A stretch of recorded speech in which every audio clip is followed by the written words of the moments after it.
Olá a todos, voltamos à programação normal do canal Saber Cotidiano, depois de um tempinho aí de recesso, mais Covid. Peguei Covid, mas já tá tudo indo à normalidade.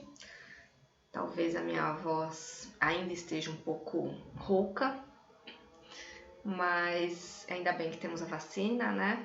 Que ameniza bastante os sintomas.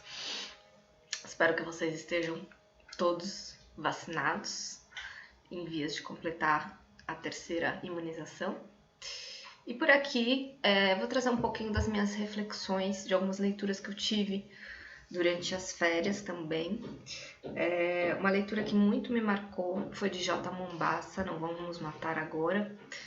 E eu não venho aqui falar dessa obra, desse livro, até porque são vários ensaios, são vários textos diferentes que nem sempre dialogam entre si, mas a tônica do livro me impressionou bastante e me trouxe muitas reflexões acerca do papel da branquitude, não só nas artes, mas na divulgação, na própria academia, na ciência, na verdade em todos os setores da sociedade, uma vez que o racismo é estrutural e está presente, enfim, nas diferentes áreas de atuação profissional.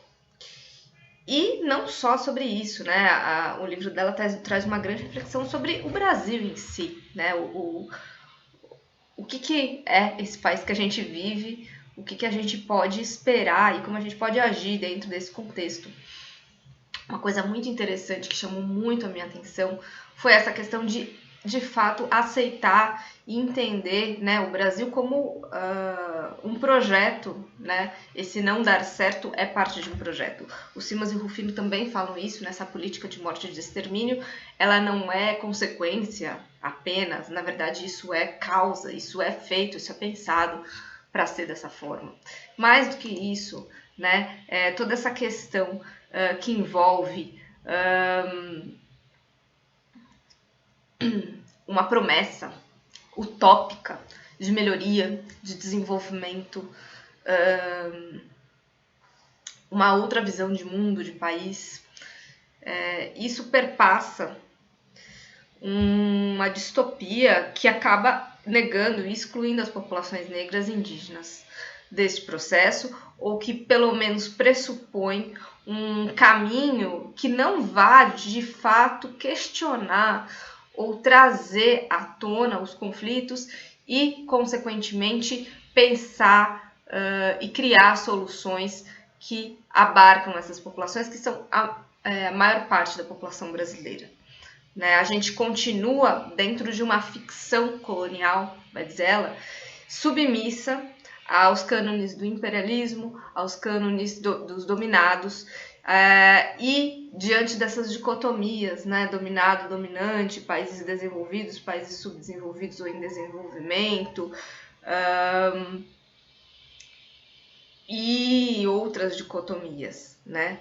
Só que essas oposições, na verdade, elas não abarcam, elas não entram, não colocam na pauta da discussão toda a questão do extermínio, né? Todas as formas sutis e não sutis de violência sistêmica que a branquitude opera, a partir, inclusive, dos seus atores mais progressistas, mais à esquerda, né? Mais atrelados à luta mesmo por mudança, porque justamente se segue um padrão, se segue parâmetros de atuação no mundo que não levam em consideração essas violências e que não lutam para dar voz, não apenas dar voz, né, mas perder a sua voz para que outras vozes surjam como mais potentes e mais importantes neste processo.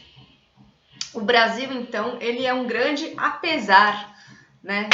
Um grande apesar, apesar da colonização, apesar da violência, apesar da pobreza, somos o Brasil. Não, na verdade, a beleza, o que há de inédito, o que há de bom, é que é o grande apesar de uma grande situação caótica e que na verdade foi construída para ser dessa maneira, né? Essa violência sistêmica.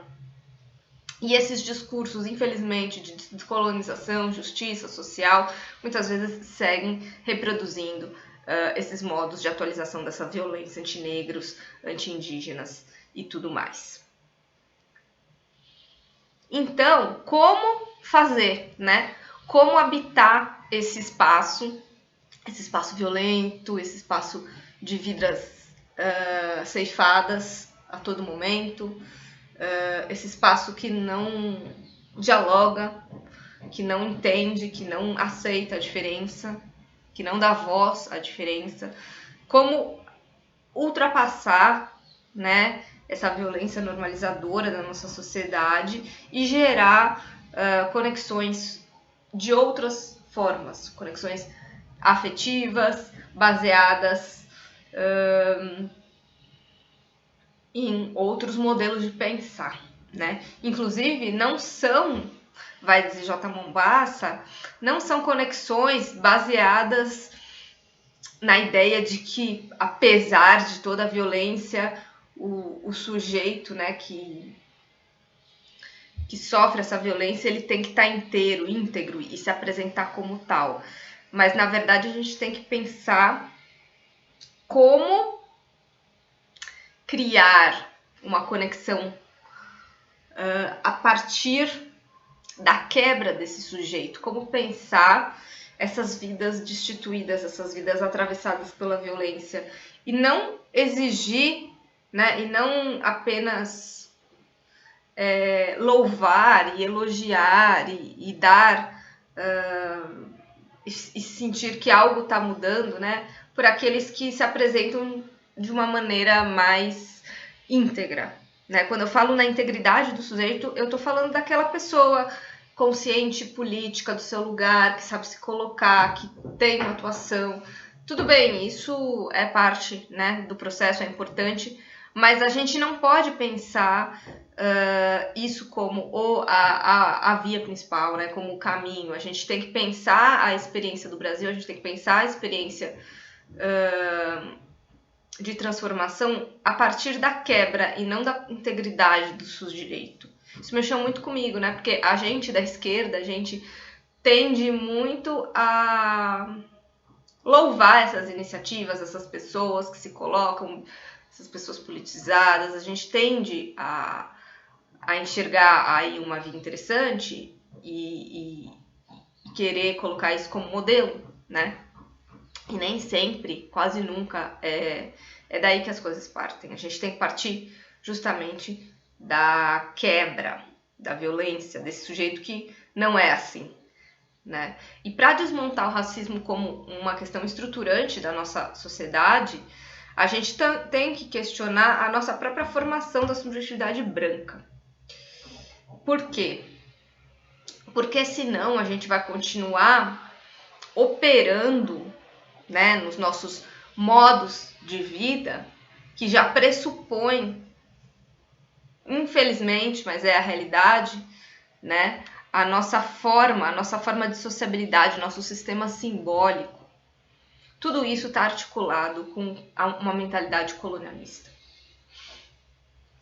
Para a gente entender como o racismo é estrutural, isso parte do nosso próprio sistema simbólico, isso parte da nossa própria infraestrutura de acesso aos privilégios, aos locais, aos espaços, a própria sociabilidade, né? Tudo isso se articula de uma maneira já excludente.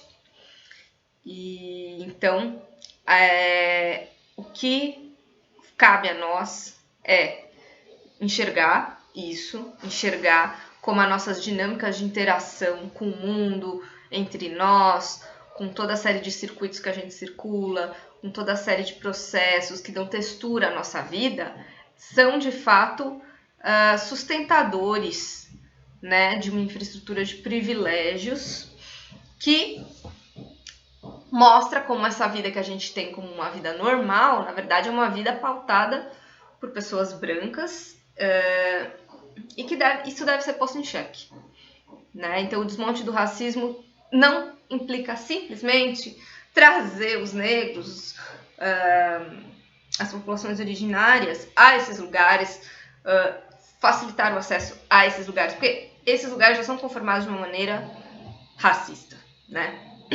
E J. Mombassa vai falar assim: dar voz simplesmente não desmantela a lógica de valorização do regime branco de distribuição de vozes.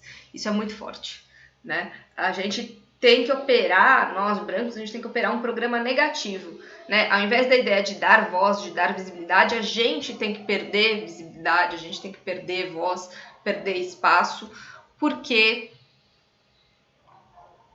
a gente tem que desmantelar o nosso próprio, aquilo que sustenta os nossos próprios privilégios, né? E articular toda essa dimensão a partir do negativo, a partir da queda do sujeito, é importante para desfazer, né, a forma como outras populações são constituídas, são vistas, são enxergadas e são tratadas.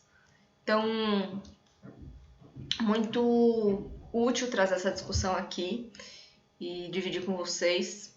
Espero que vocês tenham acesso a esse trabalho e estou aberta a diálogos também. Quem quiser comentar, trazer essas questões, acho super relevante. Até a próxima!